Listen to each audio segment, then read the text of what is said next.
The Constitution is the basic and paramount law to which all laws must conform, to which all persons, including the highest officials of the land, must defer.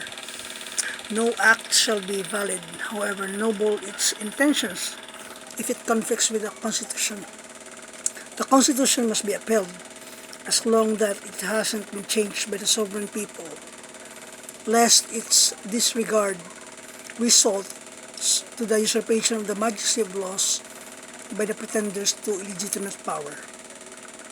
Now, 1987 Constitution, Article 16, on General Provisions, in Section 11.1, states that the ownership and management of mass media shall be limited to citizens of the Philippines or to corporations, cooperatives, or associations wholly owned and managed by such citizens.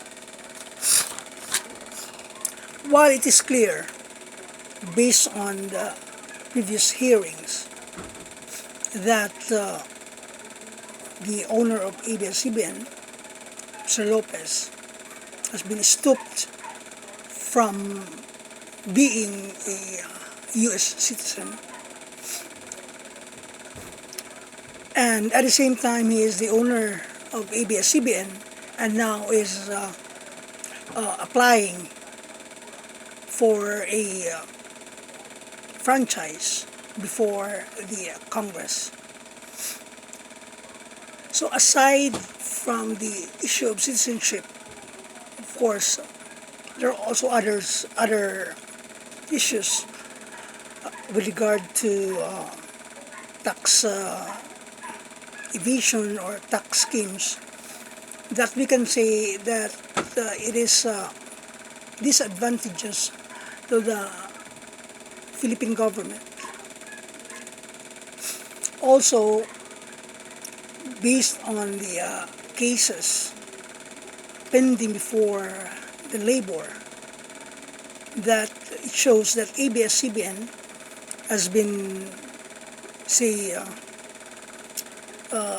anti-labor, because no matter how he or what he profess that he is pro-people, makabayan, makapamilya, but then inside his organization he denied the right of his employees to have a security of tenure to become regular employees. But going back to the very fundamental issue here is that it is clear that ABS-CBN as a mass media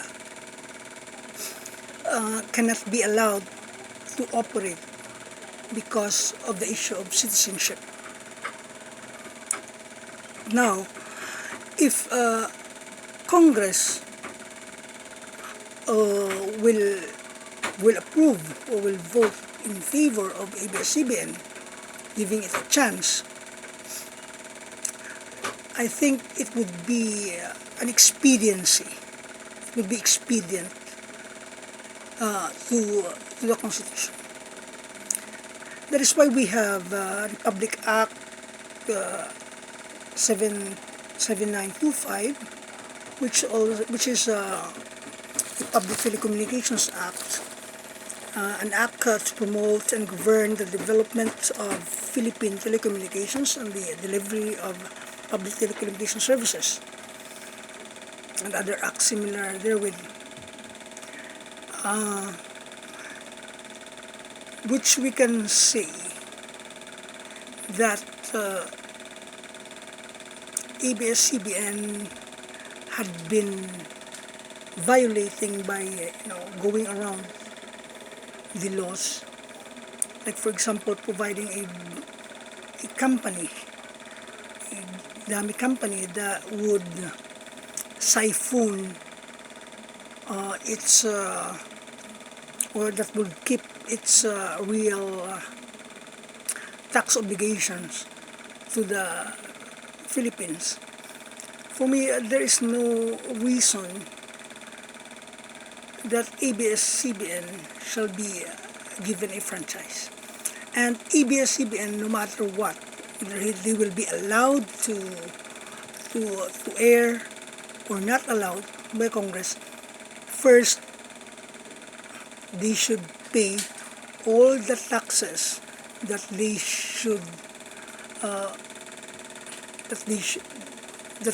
be paying based on not on the 5% but based on the 40%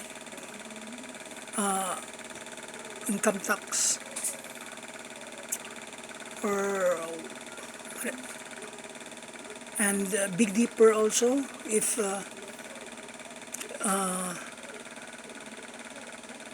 it is under PESA, covered by PESA, then it should religiously pay the 5% taxes that it should be paying a long time ago. But this doesn't mean that if they're gonna pay their tax obligations, that this will give them another chance to air or to operate as a mass media, because as we have said about a Latin maxim that says dura lex sed lex, so the law may be harsh but it's the law. So the law says or states that only Filipino citizens can operate and manage mass media. So to the members of Congress, to our dear representatives, please hear the cry of your people and no to the franchise renewal of ABS-CBN. Thank you, more power, and God bless.